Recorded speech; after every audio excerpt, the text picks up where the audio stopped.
স্বল্প খরচে ছাগলের খাদ্য, কোন খাবারে সবথেকে বেশি প্রোটিন থাকে এবং স্বল্প খরচে কীভাবে ছাগলের খাদ্য মেনটেন করে আপনি আপনার ছাগলের খামার পরিচালনা করবেন। সম্মানিত ভিউয়ার্স, আসসালামু আলাইকুম। আশা করি সবাই ভালো আছেন।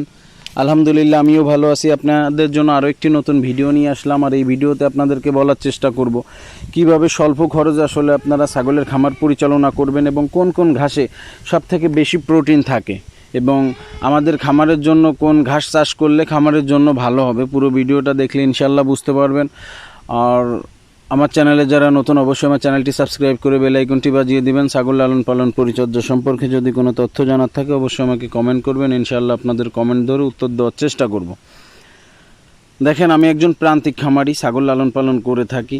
তো আসলে অনেক সময় আমাদের অনেক কিছু মেনটেন করে আমাদের খামার কিন্তু পরিচালনা করা লাগে। বিশেষ করে আমাদের বৃষ্টির দিনে যখন খামারে ঘাস থাকে না, তখন কিন্তু আমরা আমাদের খামারে কিন্তু ছাগলকে আসলে খড় খাইয়ে লালন পালন করে থাকি। আর যখন আমরা ছাগলকে দানাদার খাবারটা দিয়ে থাকি, সরাসরি দানাদার খাবারটা না দিয়ে এই খাবারটা আমরা খড়ের সঙ্গে দিই, যাতে করে বৃষ্টির দিনে আসলে কষ্টটা কম হয়। খড়ে যদিও কোনো পুষ্টিগুণ নাই, কিন্তু দানাদারে যে পুষ্টিগুণটা থাকে সেটাই কিন্তু অনেক আমরা উপকৃত হতে পারি। তো এখন ঘাসের বিষয়ে আসি। দেখেন, যারা আমরা ছাগলের খামার করে থাকি, বিশেষ করে আসলে আমাদের খামার করতে হলে 20-25টা বা 30টা 50টা ছাগল থাকলে পর্যাপ্ত পরিমাণ কিন্তু ঘাসের দরকার হয়। তো সেই ক্ষেত্রে যেটা আমরা করতে পারি, আমরা কিন্তু চাইলে নেপিয়ার যে ঘাসটা, হাইব্রিড যে ঘাসটা আছে, সরগম সুদান আছে, জারা ঘাস আছে, আরও অনেক ঘাস আছে আসলে, যে ঘাসগুলো আমরা কিন্তু চাষ করে আমাদের খামারের প্রয়োজনীয়তা মিটাইতে পারি। তবে মূল কথা হচ্ছে যে পুষ্টিগুণের কিন্তু একটা বিষয় থাকে। আসলে পুষ্টিগুণের যদি বিষয় আপনি চিন্তা করেন, প্রত্যেকটা দিন যদি আপনি একই ঘাস দেন, তো এক এক ঘাসে এক এক রকম পুষ্টিগুণ থাকে। আসলে আপনি যদি সঠিকভাবে পরিশ্রম আর কষ্ট না করতে পারেন, তো আপনি কিন্তু কখনোই ছাগলের খামারে কিন্তু আপনি লাভবান হতে পারবেন না। দেখেন, আমি এই ঘাসটা আসলে আমি আমার খামারের জন্য চাষ করছি। এটা খুবই নরম একটা ঘাস। ছাগলে কিন্তু গুঁড়া থেকে একদম মাথা পর্যন্ত সব ঘাসই কিন্তু খাই। তো এই ঘাস থাকা সত্ত্বেও আমার কিন্তু পর্যাপ্ত পরিমাণ ঘাস আছে আমার খামারের জন্য।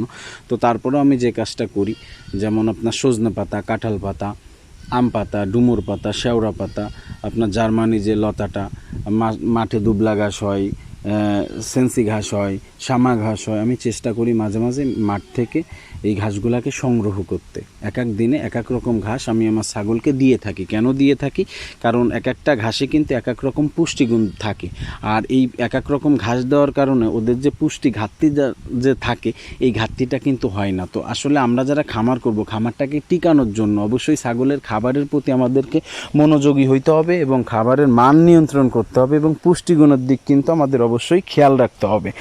যেমন আপনার শামা ঘাসটা, দুবলা ঘাসটা, এটাই কিন্তু এক এক রকম পুষ্টিগুণ থাকে। আর পুষ্টির কথা যদি সব থেকে চিন্তা করেন বেশি, তো তাহলে আপনি সজনা পাতা আছে, সজনা পাতা, আমরা যে সজনে ডাঁটাটা খাই, এই সজনা পাতায় কিন্তু প্রচুর পুষ্টিগুণ থাকে। যেমন সজনাতে প্রচুর পুষ্টিগুণ আছে এবং ঠিক সজনা পাতায়ও কিন্তু প্রচুর পরিমাণ পুষ্টিগুণ আছে। আপনারা প্রতিদিন দেওয়ার দরকার নেই, অন্তত যদি সপ্তাহে পারেন।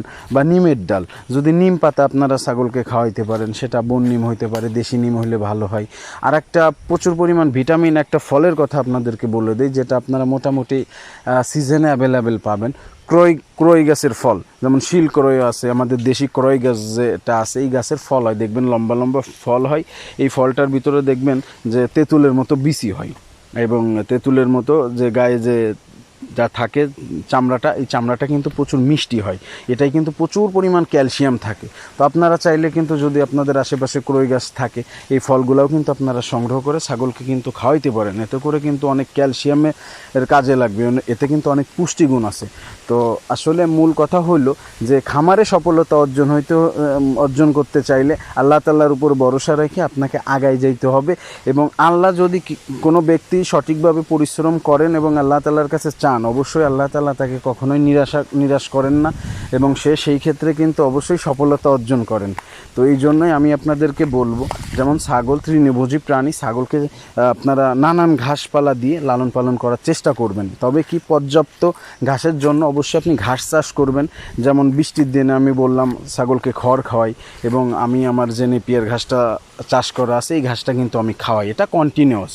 তবে মাঝে মাঝে আমি চেষ্টা করি আমার আশপাশ থেকে, পুকুরের পাড় থেকে, রাস্তাঘাটের কিনার থেকে এই জার্মানি লতা, ডুমুর পাতা, শেওড়া পাতা, কলা পাতা, আমি এইগুলো কিন্তু মাঝে মাঝে সংগ্রহ করি। প্রতিদিন এক একটা সংগ্রহ করি এক এক ধরনের খাবার। তো এতে করে সংগ্রহ করে দেওয়ার কারণে কি থাকে যে আমার ছাগলের যে পুষ্টি ঘাটতিটা যে থাকে, বিশেষ করে পুষ্টি ঘাটতিটা কিন্তু থাকে না। এতে করে মা ছাগলগুলা বাচ্চা দেয়, কারণ আমার কাছে বেশিরভাগই মা ছাগল, আমি মা ছাগলগুলা লালন পালন করে থাকি, খাসি ছাগলগুলা কম লালন পালন করে থাকি। তো এতে করে মা ছাগলগুলা কিন্তু সঠিক সময় হিটে আসে এবং সঠিক সময় কিন্তু বাচ্চা দিয়ে থাকে।